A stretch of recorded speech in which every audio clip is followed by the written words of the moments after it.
வணக்கம். வாழ்க்கையில் நம்ம முன்னுக்கு வர்றதுக்கு ரெண்டு விதமான பாதை இருக்கு. ஒன்று நிறைய அசிங்க அவமானப்பட்டு அதுலேருந்து முன்னுக்கு வர்றது. இன்னொரு வெற்றி எப்படின்னா கஷ்டமான நேரங்களில் இன்னொருத்தரோட என்கரேஜ் பண்ணுறது, உற்சாகப்படுத்தி முன்னுக்கு வர்றது. இப்போ உளிப்படாத கல் சிற்பமாகாதுன்னு சொல்லுவாங்க. நிறைய அசிங்க அவமானப்பட்டு அப்படியே கூனி குறுகி சுருண்டு படுத்துக்கிறவங்க பல பேர் இருக்காங்க. ஆனால் நிறைய அசிங்க அவமானப்பட்டு அதுலேருந்து மீண்டு வைராக்கியமாக நம்ம சாதிக்கணும், நம்ம பெரிய ஆள் ஆகணும் அப்படின்னு அசிங்க அவமானத்தை தாங்கிக்கிறாங்க. பார்த்தீங்களா? எத்தனை அசிங்க அவமானம் வந்தாலும் எத்தனை தடவை இருந்தாலும் எழுந்துக்கிறவங்க மிகப்பெரிய சாதனையாளராக ஆகிறாங்க. உதாரணத்துக்கு நம்ம இந்த காலத்துலேயே எடுத்துக்கலாம், ரஜினிகாந்த் எடுத்துக்கலாம், நரேந்திர மோடி பிரதமர் எடுத்துக்கலாம், யோகி பாபு எடுத்துக்கலாம், மகேந்திர சிங் தோனி எடுத்துக்கலாம். இவங்களாம் ரொம்ப கஷ்டப்பட்டு நிறைய அசிங்க அவமானப்பட்டு அதுலேருந்து பூமாகி மிகப்பெரிய சாதனையாளராக இந்த காலத்திலேயே வந்திருக்காங்க. அப்துல் கலாமையும் நம்ம எடுத்துக்கலாம். அப்போது ஒரு கேட்டகரி பார்த்தீங்கன்னா நிறைய அசிங்க அவமானப்பட்டு முன்னுக்கு வருது. அதே மாதிரி பசி, நீங்கள் நடிகர் நாகேஷ், எம்ஜிஆர், சிவாஜி இவங்களாம் அந்த ஒரு நாள் 2 நாள் 3 நாள் 4 நாள் ஒரு வாரம் கூட சாப்பிடாம இருந்து அந்த பசியை போக்குறதுக்காக நம்ம நல்லா வாழணும், பெரிய லெவலில் வரணும்ட்டு ரொம்ப அதுலேருந்து தனக்கே உற்சாகப்படுத்தி self esteem, self analyse, self realisation சொல்லுவாங்க. தண்ணியே மேம்படுத்தி தண்ணியே செதுக்கி எத்தனையோ பேர் சாதிச்சிருக்காங்க. இன்னொரு பக்கத்தில் மாரல் சப்போர்ட் எதிர்பார்க்கறது. நம்மளை எல்லாருமே கிரிட்டிசைஸ் பண்ணுவது, நீ வேஸ்ட்டு, நீ தண்டம், நீ உருப்பட மாட்ட, நீ தோற்று போயிட, உனக்கு திறமை இல்லை, உன்னால் எந்த பலனும் இல்லைன்னு உறவுகளே கூட நம்ம சொல்லுவோம். அந்த மாதிரி இருக்கும்போது அதுலேருந்து யாராவது ஒருத்தர் அவங்களுக்கு கிடச்சி ஒரு கிரிப்பா, ஒரு பாசிட்டிவா, உன்னால் முடியும், நீ சாதிப்ப, நீ ஜெயிப்ப அப்படின்னு சொல்லும்போது அதை பிடிச்சி கிளைம்பாக வரவங்களும் சாதனையாளராக இருக்காங்க. அப்போது ஒரு அங்கீகாரம் கிடைக்கணும் அப்படின்றது ரெண்டு விதமாக இருக்குது. தானே முயற்சி பண்ணி அசிங்க அவமானத்துலேருந்து மீண்டு சாதிக்கிறதுன்னு ஒரு பக்கம் இருக்குது. இன்னொருத்தர் தட்டி கொடுத்து, தோல் கொடுத்து, கையை கொடுத்து அந்த புதக்குழியிலேருந்து லிஃப்ட் பண்ணும்போதும் அதை யூஸ் பண்ணுறவங்களும் இருக்காங்க. மூணாவது ரகம் பார்த்தீங்கன்னா எத்தனை என்கரேஜ் பண்ணாலும் அந்த அருமை தெரியாது, வெறும்னே பாஸ்டன்ஸ்லேயே வாழறது, கடந்த காலத்திலே வாழறது, எதிர்காலத்திலேயே இயங்கிறது, நிகழ்காலத்தை நிர்மூலமாக நினைக்கிறது. என்னால் முடியாது, நான் வேஸ்ட்டு அப்படின்ற ஒரு தயக்கம், தடுமாற்றம், தன்னைத்தானே நம்பாதுன்னு முழுமுடன் சொல்லுவாங்க. இப்போ தண்ணியே நம்பாமல் 1000 பேர் என்கரேஜ் பண்ணாலும் அவாய்ட் பண்ணிட்டு தோத்துக்கிட்டே இருக்கிறது, புலம்பிகிட்டே இருக்கிறது, தன்னாலையும் செல்ஃபாக சுய அறிவை பயன்படுத்தி முன்னுக்கு வர முடியாத ஒரு மூணாவது கேட்டகரின்னு ஒன்று இருக்குது. இந்த 3 விதத்தில் 95% அந்த மூணாவது பிரிவில் தான் இருக்காங்க.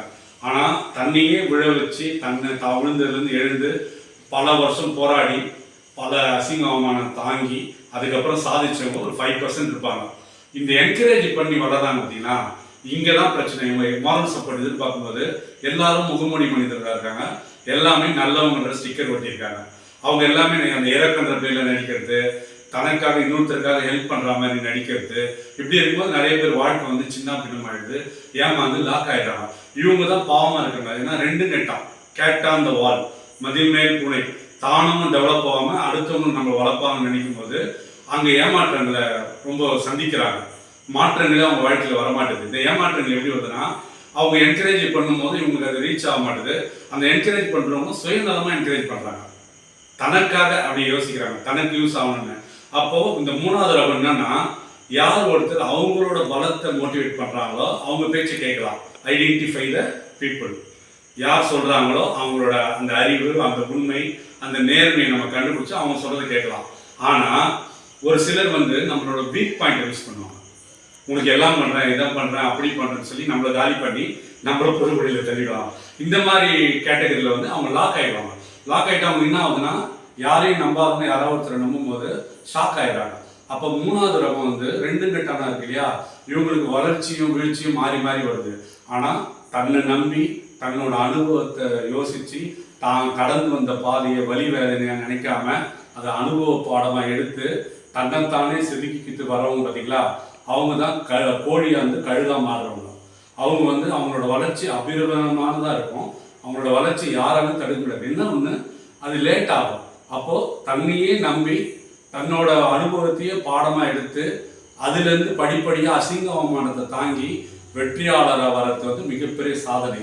இன்னொருத்தரோட மாரல் சப்போர்ட்டா நம்ம வரும்போது அவங்க யாரு, அவங்க உண்மையாக நம்மளுக்கு மாரல் சப்போர்ட் பண்றாங்களா, நம்ம கஷ்டங்கள்ல உதவி செய்யறாங்களா, இல்ல அவங்க காரியத்தை யூஸ் பண்ணிக்கிறாங்களா, இதை நீங்க பார்த்தாலே தெரியும். நம்ம கஷ்டங்கள்ல யார் வராங்களோ அவங்க நல்லவங்க, நம்மளோட சந்தோஷங்களை மட்டும் யார் வராங்களோ அவங்க வந்து சுயநலவாதி.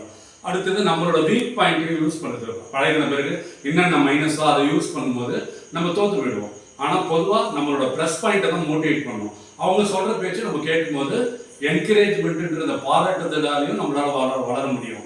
மனிதர்கள் ஏங்கிறது இந்த அங்கீகாரத்துக்கு தான், அந்த பாராட்டு தான். நீ நல்லா வரைகிற, நீ நல்லா பாடுற, நீ நல்லா டான்ஸ் ஆடுற போது ஒரு அந்த கலைஞருக்கு, அந்த ரசிகனுக்கு, அந்த சாதனையாளருக்கு அந்த உற்சாகப்படுத்துதல் ரொம்ப முக்கியம். குழந்தையிலேருந்தே உற்சாகப்படுத்துறதே ரொம்ப நிறைய பேர் இல்லை. அப்போ உற்சாகப்படுத்துறதுலேயே நம்ம வளர முடியும். அப்போ இந்த உற்சாகப்படுத்துதல்ன்றது இன்னொருத்தர்கிட்ட இருக்கு பார்த்தீங்களா. அப்போ இன்னொருத்தரை பேஸ் பண்ணி நம்ம ஜெயிக்கிறோம். அப்போ நமக்கு தானே நம்ம அங்கீகாரம் கொடுத்துடணும், நமக்கு தான் அங்கீகாரம் கொடுக்கணும். நம்ம அழகா இருக்கோம், நம்ம நியாயமா இருக்கோம், நம்ம மனசாட்சிக்கு நல்லவங்களா இருக்கோம் அப்படின்னு நமக்கு நாமே அங்கீகாரம் கொடுக்கும்போது நம்ம அதில் வளருவோம். ஆனால் இன்னொருத்தரை சார்ந்தே இருக்கும்போது அங்கே ஒரு நல்லவரா கெட்டவரான்னு அங்கே ஒரு மிஸ் ஆகும் பார்த்தீங்களா. முதல்ல சொன்னது நானே அடிப்பட்டு அசிங்கப்பட்டு அவமானப்பட்டு விழுந்து எழுந்து வந்து சாதிக்கிறது நம்பர் 1. நம்பர் 2, நல்லவங்களால என்கரேஜ் பண்ணா அவங்க சொல்ற விஷயத்துல உண்மை இருந்து நேர்மை இருந்து நம்மளுக்கு ஆபத்துல உதவுறவங்களா இருந்தால் அவங்க பேச்சுக்கு நிச்சயம் கேட்கலாம். அதுலேயும் வளர்ச்சி 2வது இருக்கு. 3வது, என்ன பாராட்டினாலும் என்ன நம்மளே புலம்பிக்கிட்டு நான் வேஸ்ட் நான் தண்டம் போது இவங்களால வளர்ச்சியே அடைய முடியாது. அப்போ 3 பிரிவா இங்க வந்து நம்ம பார்க்கணும். அதுல தன்னை வந்து தன்னம்பிக்கையா நம்ம வளர்த்து தான் எப்பவுமே வந்து சிறந்த வெற்றியாளருக்கான ஸ்டாண்டர்டான ஒரு வளர்ச்சின்னு என்னோட கருத்து. நன்றி, வணக்கம், வாழ்க வளமுடன்.